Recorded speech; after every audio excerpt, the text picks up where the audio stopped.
You know the visceral exhaustion of walking into a room and instantly scanning it. You're anticipating needs and checking for microexpressions, managing everyone else's emotional temperature before they even speak. While society often mislabels this as high empathy, it functions as an ingrained psychological defense. Your hyper-awareness isn't a social gift, it's a survival mechanism. This is the core of traumatic intelligence. When a child grows up in an emotionally unpredictable environment, the brain adapts by becoming extraordinarily attuned to stimuli, preparing for sudden mood shifts. This forces your nervous system to process emotional data faster than conscious thought can track. You find yourself feeling the answer to a situation before your prefrontal cortex has even identified the problem. The philosopher Nassim Taleb describes systems that don't just survive volatility, but actually improve because of it, as anti-fragile. Growing up where reality is complicated forces a level of cognitive sophistication that stable environments rarely produce. That hyper-attunement kept you safe in the past, but in adulthood, it becomes an invisible prison, requiring constant emotional labor just to feel a baseline of security. This same defense mechanism manifests later as social anxiety, a constant, exhausting fear of negative evaluation. You crave connection, but your brain processes a simple social pause as a physical threat. The signal bypasses reasoning centers, hitting the amygdala's alarm.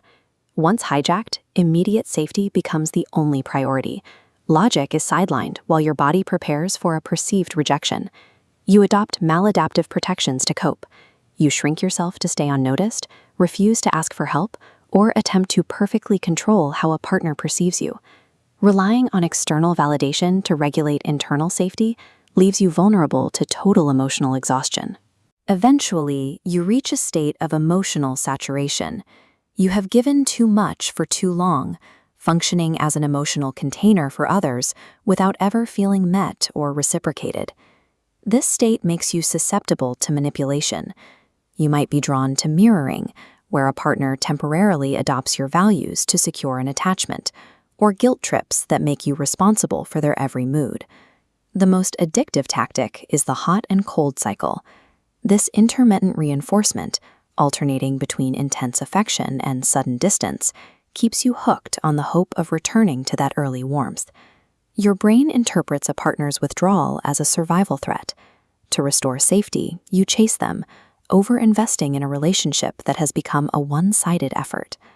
Using another person's behavior to anchor your internal stability is a failing strategy. It creates a loop where your sense of peace is always in someone else's hands. This often plays out in families. You shrink to fit into dynamics you outgrew years ago, staying small out of a misplaced sense of loyalty. Cultural pressure to maintain these bonds is immense. When family love is treated as an unconditional religion, the instinct to walk away can feel like a profound moral failure. Research from Cornell University reveals that family estrangement is rarely a sudden explosion. It is usually the result of a slow, painful erosion of boundaries, happening over decades of unmet needs. The breaking point arrives when you realize the price of keeping others comfortable is the erasure of your own identity.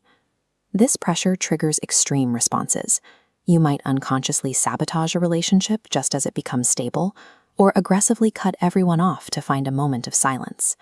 These are desperate survival tactics used when the cost of enduring becomes too high to pay. Moving forward requires emotional sovereignty, a sense of self-worth that exists independently of how others treat you.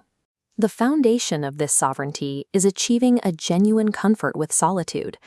Learning to sit with your own internal experience without escaping into distraction or seeking external soothing makes connection a conscious choice rather than a biological need.